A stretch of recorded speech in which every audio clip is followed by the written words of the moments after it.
हम जो योजना लाए हैं वो हर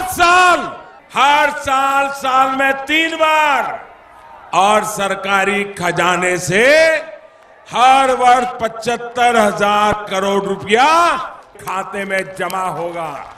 दोस्तों, आज की ये खबर सीधे उन करोड़ों परिवारों से जुड़ी है जिनकी रोजमर्रा की जिंदगी सरकारी योजनाओं पर निर्भर है। आज की ये पूरी जानकारी उन लोगों के लिए बेहद जरूरी है जो गरीब हैं, जिनके पास राशन कार्ड है, जो बुजुर्ग हैं, जो विधवा हैं, जो दिव्यांग हैं, जो किसान हैं, जो मजदूरी करते हैं या फिर बेरोजगार युवा हैं। सरकार ने बीते कुछ समय में एक के बाद एक कई ऐसी योजनाएं लागू की हैं जिनके तहत सीधा पैसा खाते में जा रहा है। कहीं मुफ्त राशन मिल रहा है, कहीं मकान के लिए रकम दी जा रही है, कहीं पेंशन बढ़ाई गई है, तो कहीं इलाज और शिक्षा तक की सुविधा दी जा रही है। लेकिन सबसे बड़ी परेशानी यही है कि बहुत से लोगों को ये पता ही नहीं चल पाता कि उन्हें किस योजना का कितना लाभ मिल सकता है और किस तारीख तक कौन सा काम करना जरूरी है। सबसे पहले बात करते हैं राशन कार्ड से जुड़ी योजनाओं की। देश के करोड़ों कार्ड धारकों के लिए राशन कार्ड केवल अनाज लेने का जरिया नहीं रह गया है, बल्कि यह एक पहचान पत्र की तरह बन चुका है। राशन कार्ड के आधार पर मुफ्त गेहूं, चावल, दाल और नमक जैसी जरूरी चीजें दी जा रही हैं। अंत्योदय कार्ड धारकों को हर महीने पूरे परिवार के लिए तय मात्रा में मुफ्त अनाज दिया जा रहा है।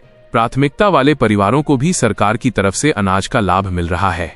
इसके साथ साथ कई राज्यों में राशन कार्ड वालों को चीनी और दाल भी सब्सिडी दर पर दी जा रही है। कई जगह गैस सिलेंडर पर भी छूट मिल रही है और जिन परिवारों के पास राशन कार्ड है उन्हें दूसरी योजनाओं में प्राथमिकता दी जाती है। अब अगर प्रधानमंत्री किसान सम्मान निधि योजना की बात करें तो ये योजना किसानों के लिए किसी वरदान से कम नहीं है। इस योजना के तहत पात्र किसानों को हर साल 6,000 रुपए दिए जाते हैं, जो 3 किस्तों में सीधे बैंक खाते में ट्रांसफर किए जाते हैं। हर किस्त 2,000 रुपए की होती है। यह पैसा खेती के खर्च में बीज, खाद और दवा खरीदने में बहुत काम आता है। लेकिन ध्यान देने वाली बात यह है कि इस योजना का लाभ तभी मिलता है जब किसान का आधार बैंक खाते से जुड़ा हो और ई-केवाईसी पूरी हो चुकी हो। जिन किसानों की ई-केवाईसी अटकी रहती है उनकी किस्त रुक जाती है। प्रधानमंत्री आवास योजना ग्रामीण और शहरी के तहत गरीब परिवारों को पक्का घर बनाने के लिए बड़ी आर्थिक मदद दी जा रही है। ग्रामीण क्षेत्रों में पात्र लाभार्थियों को 1,20,000 रुपए तक की सहायता मिलती है, जबकि पहाड़ी और कठिन क्षेत्रों में यह राशि बढ़कर 1,30,000 रुपए तक हो जाती है। शहरी क्षेत्रों में भी अलग अलग श्रेणियों के अनुसार सहायता दी जाती है। ये पैसा किस्तों में दिया जाता है ताकि मकान निर्माण सही तरीके से हो सके। इसके अलावा शौचालय निर्माण के लिए अलग से राशि मिलती है। उज्ज्वला योजना के तहत गैस कनेक्शन मिलता है और मनरेगा के तहत मजदूरी करके भी लोग अपने घर का सपना पूरा कर पा रहे हैं।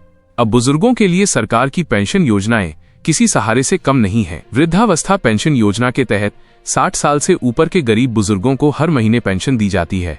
कई राज्यों में ये पेंशन 1,000 रुपए से लेकर 3,000 रुपए तक है। विधवा पेंशन योजना के तहत उन महिलाओं को सहायता मिलती है जिनके पति का देहांत हो चुका है और उनके पास आय का कोई साधन नहीं है। दिव्यांग पेंशन योजना के तहत शारीरिक रूप से अक्षम लोगों को हर महीने आर्थिक मदद दी जाती है ताकि वे अपनी दवाइयों और रोजमर्रा की जरूरतों को पूरा कर सकें।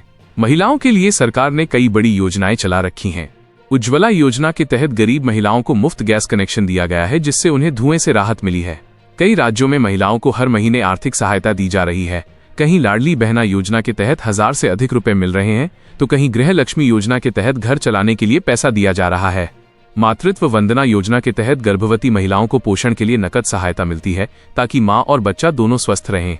अगर बेरोजगार युवाओं की बात करें तो सरकार की तरफ से स्वरोजगार को बढ़ावा देने के लिए कई योजनाएं चलाई जा रही हैं। प्रधानमंत्री मुद्रा योजना के तहत बिना गारंटी के लोन दिया जाता है ताकि युवा अपना छोटा व्यवसाय शुरू कर सकें। इस योजना के तहत शिशु, किशोर और तरुण श्रेणी में लोन मिलता है। स्वरोजगार योजना और स्टार्टअप योजनाओं के तहत भी प्रशिक्षण और आर्थिक सहायता दी जाती है। कुछ राज्यों में बेरोजगारी भत्ता भी दिया जा रहा है ताकि नौकरी की तलाश कर रहे युवाओं को कुछ राहत मिल सके। स्वास्थ्य के क्षेत्र में आयुष्मान भारत योजना गरीब परिवारों के लिए जीवन रक्षक साबित हो रही है। इस योजना के तहत पात्र परिवारों को हर साल 5 लाख रुपए तक का मुफ्त इलाज मिलता है। सरकारी और सूचीबद्ध निजी अस्पतालों में कैशलेस इलाज की सुविधा दी जाती है। बड़ी बीमारियों के इलाज का खर्च सरकार उठाती है, जिससे गरीब परिवारों पर आर्थिक बोझ नहीं पड़ता। बच्चों की शिक्षा के लिए भी सरकार कई योजनाएं चला रही है। छात्रवृत्ति योजनाओं के तहत गरीब और पिछड़े वर्ग के बच्चों को पढ़ाई के लिए आर्थिक सहायता दी जाती है। मध्याह्न भोजन योजना के तहत स्कूलों में बच्चों को मुफ्त खाना दिया जाता है ताकि कोई बच्चा भूखा न रहे और स्कूल छोड़कर काम पर न जाए। मनरेगा योजना के तहत ग्रामीण क्षेत्रों में लोगों को 100 दिन का रोजगार देने की गारंटी दी जाती है। इसके तहत मजदूरी सीधे बैंक खाते में जाती है। यह योजना गरीब परिवारों के लिए बहुत बड़ा सहारा है, खासकर उन इलाकों में जहां खेती के अलावा कोई और रोजगार नहीं है। इन सभी योजनाओं का फायदा तभी मिलता है जब कागजात पूरे हों, आधार कार्ड बैंक खाते से जुड़ा हो, मोबाइल नंबर अपडेट हो और समय पर जरूरी प्रक्रिया पूरी की जाए। बहुत से लोगों को लाभ सिर्फ इसलिए नहीं मिल पाता क्योंकि उन्हें सही जानकारी नहीं होती या वे समय पर आवेदन नहीं कर पाते। सरकार बार बार कह रही है कि अगर किसी को योजना का लाभ नहीं मिल रहा है तो वे अपने नजदीकी कार्यालय में संपर्क करें या ऑनलाइन पोर्टल पर जाकर स्थिति जांचें। आज के समय में ज्यादातर योजनाएं पारदर्शी हो चुकी हैं, पैसा सीधे खाते में आता है, लेकिन जागरूकता की कमी अब भी एक बड़ी समस्या है। इसलिए ये जरूरी है कि हर व्यक्ति अपने कागजात सही रखे, समय समय पर अपडेट करता रहे और सरकारी घोषणाओं पर ध्यान दे, क्योंकि सरकार की ये योजनाएं सिर्फ कागजों के लिए नहीं है बल्कि आम आदमी की जिंदगी आसान बनाने के लिए हैं।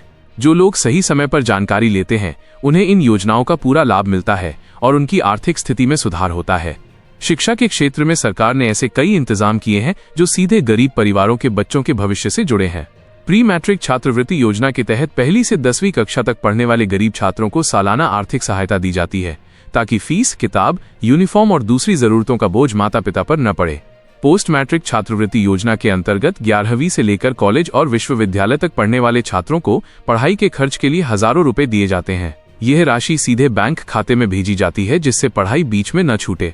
अनुसूचित जाति, अनुसूचित जनजाति और पिछड़ा वर्ग के छात्रों के लिए अलग अलग छात्रवृत्ति योजनाएं लागू हैं, जिनके तहत हॉस्टल फीस तक सरकार वहन करती है। किसानों के लिए फसल बीमा योजना भी बेहद अहम है।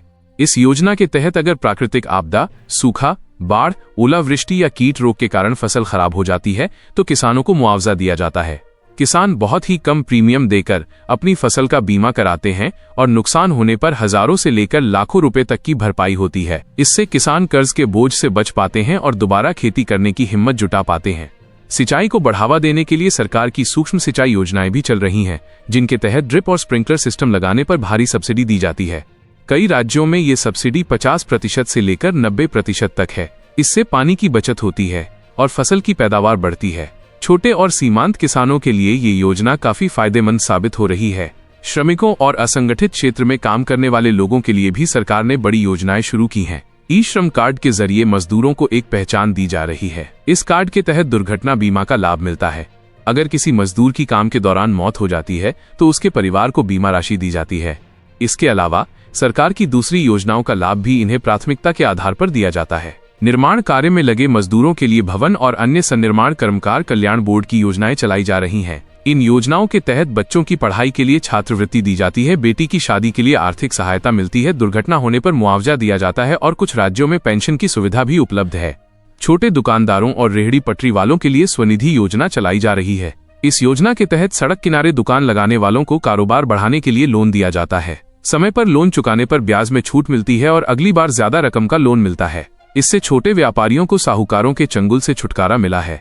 जल जीवन मिशन के तहत ग्रामीण इलाकों में हर घर नल से जल पहुंचाने का लक्ष्य रखा गया है।